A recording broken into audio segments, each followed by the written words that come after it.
going to take a second just to read a couple of excerpts from my book, Truth Unbound, Pointings for the Path Through Consciousness. It's Transcending Religion, Time, and Bondage. And this is it's a small book, okay? As you can see, I was quite heavy when I wrote that. It actually is me. Yes, that is me. Changed through the years a little bit, huh? Anyway.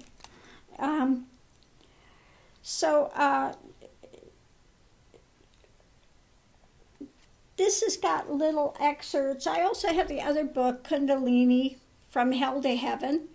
While I wrote this mainly to work with people that are going through Kundalini process, if you are on a spiritual path, these a lot of the pointings in here are also beneficial for anyone walking a spiritual path. It's wisdom from the completed journey, questions answered, guidance, and tools for discovering the self. So again, these all can be gotten on Amazon.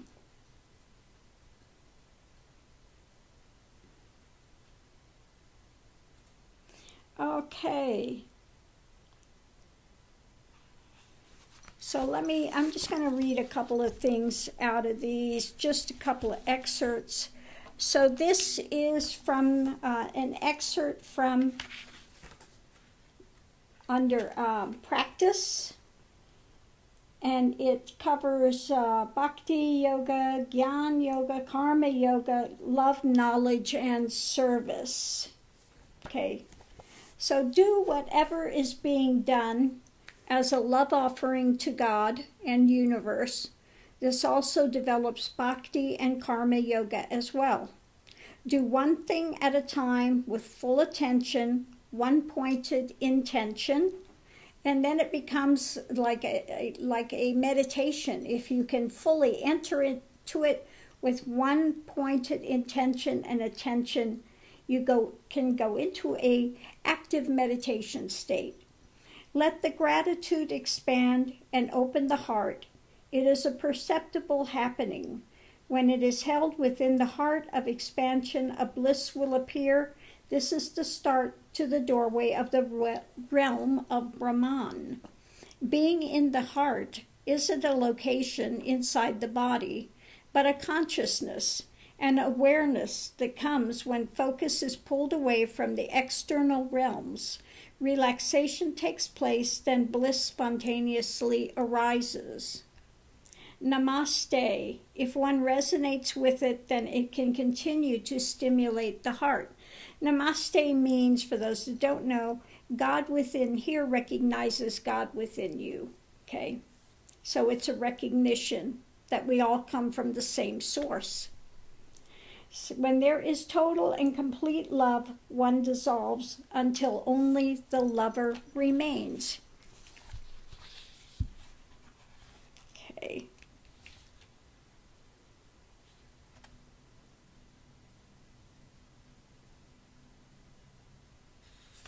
Okay, death of the ego.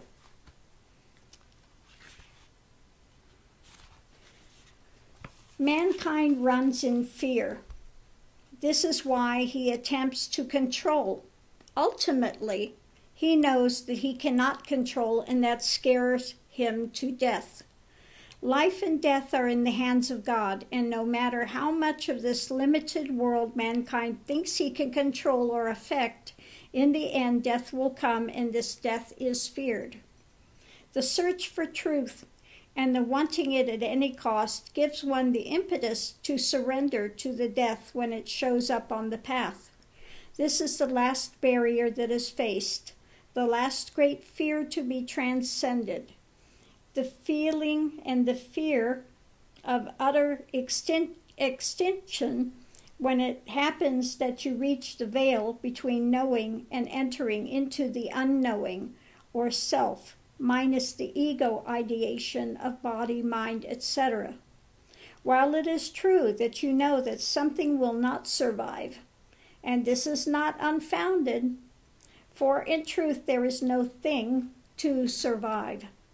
That which died was simply the ever-moving mind of concepts in the body of illusory experience.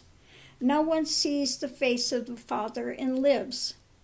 Nothing is lost in the end except the suffering and seeking entity. Christ on the cross said, "Father, why have you forsaken me?" It was the moment of total surrender. It comes for all that face the death of illusion. And then comes the resurrection into fullness of eternal life. His life was a blueprint of the way of the internal journey.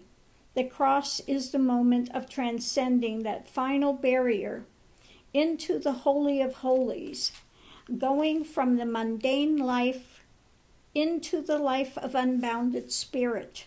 It is the false ego self nailed to the cross and the resurrection of the divine beyond the divisionary experience of the transient realm. Christ went to the cross to show life is eternal. In my beginning is my end. When one comes into existence in time, one is also set for destruction. Going beyond into spirit, there is no birth or death, for only body comes and goes within the pattern known as life and death. You have been the drop inside the jar for so long, looking out through the secure glass. When the lid begins to loosen and you see the ocean is coming nearer, that fear of loss of self becomes great. Terror is the egoic mind fighting against it all, attempting to keep its place. It is common. Terror, the bluff of the ego self, turning attention back to a me. To transcend the last barrier takes letting go, submitting all to the universe, to the self within. Once the ego death has been walked through, then death has no sting. It is swallowed up in victory. The fear of death is confronted and found to be the greatest illusion. The last barrier is traversed. Then the ideation of life and death recede into the oblivion of illusion that was created by the identification with body and form. Have faith and release the hold of ego self, and the last barrier will be slipped beyond. The last illusions will shatter, and what remains is what has always been, the constant beyond the elusive idea of the transient.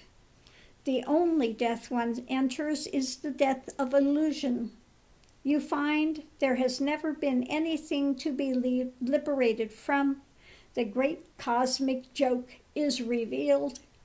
We search high and low for the truth, yet we could not get away from it if we tried.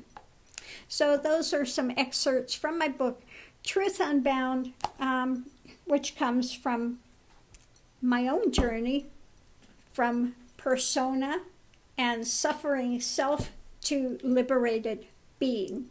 Okay, so these you can get, if you're interested in these you can get on Amazon.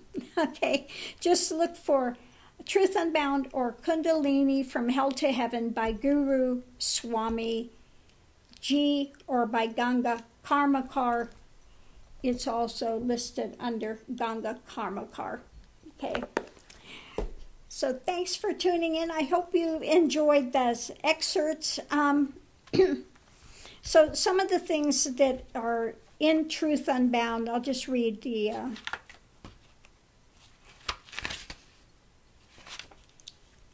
contents are about my path, self-realization in the now, about an introduction. Part 1 is God, creation, and duality. Part 2 is the whole, and the whole, H-O-L-E, is about ego, fear, doership, and suffering. Part 3 is the path. It's about path, longing, guru, practice, love, knowledge, service, technique, Kundalini, pain of the world, the intellectual trap, The Razor's Edge, Sainthood, Higher Realms, Powers. Later Stages, Surrender and Grace, Death of Ego. Part 4 is Peace and Whole, W-H-O-L-E, Self-Realization and Settling After Self-Realization. Part 5 is Celebration. It's on love and life, gratitude, and contemplation. And then it's got an afterword and the glossary. Okay, so that's what you will find in the Truth Unbound book. So thanks for tuning in. Much love and light, and we'll see you online.